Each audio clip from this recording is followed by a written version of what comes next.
आज हम difference between descriptive research and analytical research देखने वाले हैं। इसके 10 पॉइंट्स हम देखने वाले हैं। मैं कुछ एग्जांपल्स लूँगा जिससे दोनों कंसेप्ट आपके पूरे क्लियर हो जाएंगे।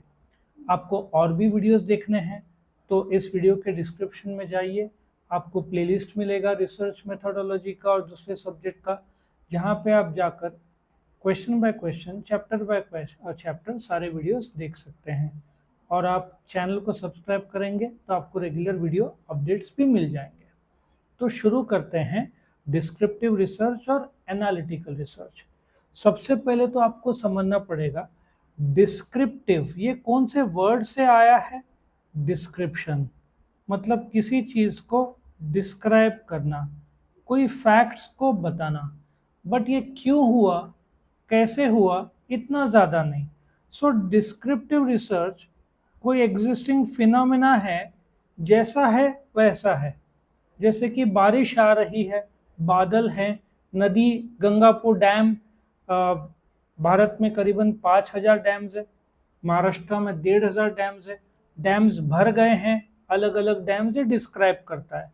बट एनालिटिकल रिसर्च थोड़ा डीप चला जाता है, वो एनालाइज करता है कि ये डैम्स क्यों फुल हुए, बारिश ज़्यादा हुई उसके वजह से गेट्स ओपन करने पड़ेंगे।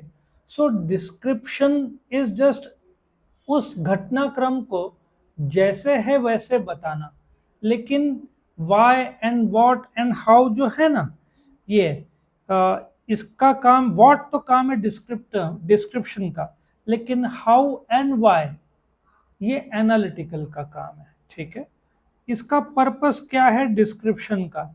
It is use to obtain information concerning the current status of phenomena of an entity. Let us understand. आज गूगल की बात करते हैं। आप गूगल यूट्यूब में ही देख रहे हो, गूगल ही मालिक है यूट्यूब का। 1,85,000 एम्प्लॉयज है आज इनके पास। एम्प्लॉय को फ्री ब्रेकफास्ट, लंच और डिनर है। सो डिस्क्रिप्टिव रिसर्च बताता है ऑल द 1,85,000 एम्प्लॉयज को free lunch, dinner, breakfast, everything is free for them. लेकिन एनालिटिकल रिसर्च बताता है ये क्यों फ्री दे रहे हैं। ऐसा पाया गया कि इफ तुम उनको बिल नहीं करते हो, अब आप कंपनी में काम करने आ रहे हो, सपोजिटली 2,000 कमा रहे हो और 300 रुपए का खा रहे हो, आपको चुभेगा। Do you agree? सो ऐसा पाया गया, आप उनको ब्रेकफास्ट, लंच और डिनर फ्री दो तो उनका भी मन, जब भूख लगी है तो वो लोग खा सकते हैं। So they can be very clear about their mind and work properly. So ये एक ऐसा फिनोमिनन है जो डिस्कवर करता है और मेजर करता है। और सपोजिटली गूगल ने चार्ज किया तो क्या फर्क पड़ेगा, चार्ज नहीं किया तो क्या फर्क पड़ेगा, ये एनालिटिकल बताएगा। डिस्क्रिप्शन या descriptive research is more based on facts, why the facts occurred and what needs to be done। Analysis वो एनालिटिकल रिसर्च करता है। इंफॉर्मेशन इन दिस केस ये स्टेट ऑफ अफेयर्स जो मौजूद है वो बताता है।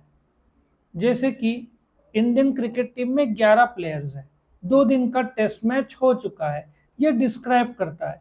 लेकिन जो स्पीकर्स रहते हैं ना, मैच के दौरान बोलते हैं कि बॉलिंग अच्छा किया नहीं किया, मैच एनालिसिस, कहाँ गलती हुई, कैच छोड़े, ठीक है ना, बैट्समैन आज रिदम में था, बॉलर रिदम में नहीं था। सो एनालिटिकल एग्जिस्टिंग स्टेट में से इंटरप्रिटेशन का काम करता है।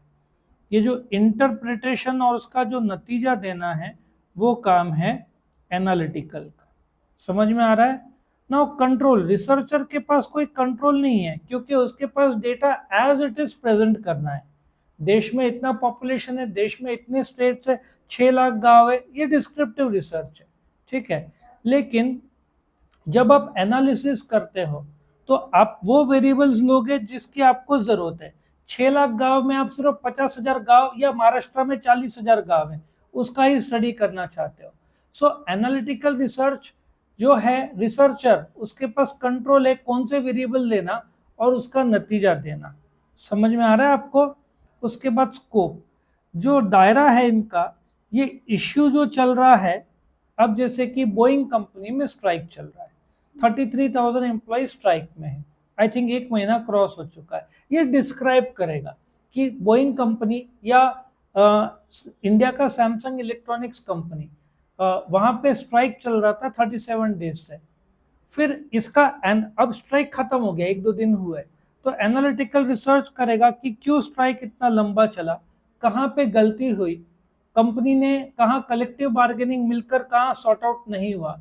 सो analysis is more of getting more information.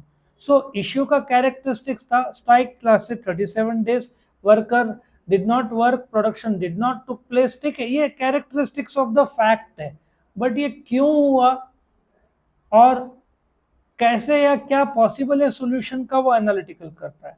So questions ये पूछता है व्हाट, ठीक है, बट ये how and what needs to be done वो एनालिटिकल का काम है।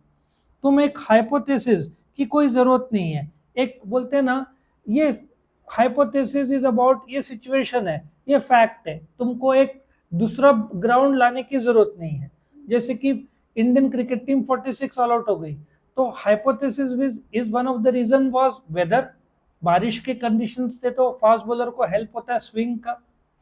इन डिस्क्रिप्टिव रिसर्च तुम सिर्फ बोल रहे हो इंडियन क्रिकेट टीम 45-46 रन में ऑल डाउन हो गई, लेकिन एनालिटिकल रिसर्च बोलता है कि क्या बारिश कारण था, क्या बारिश या वेदर या बोलते ना मॉइस्चर बेस्ड क्लाइमेट कारक था कि बॉल स्विंग हो रहा था, टाइप ये एक्सप्लोर करता है। ठीक है, एक्सप्लोर मतलब जैसे कि आप एक गोवा के बीच में गए, ये बीच बहुत अच्छा है, एक्सप्लोर, और ये एक्सप्लेन करता है कि ये बीच इतना सुंदर क्यों है।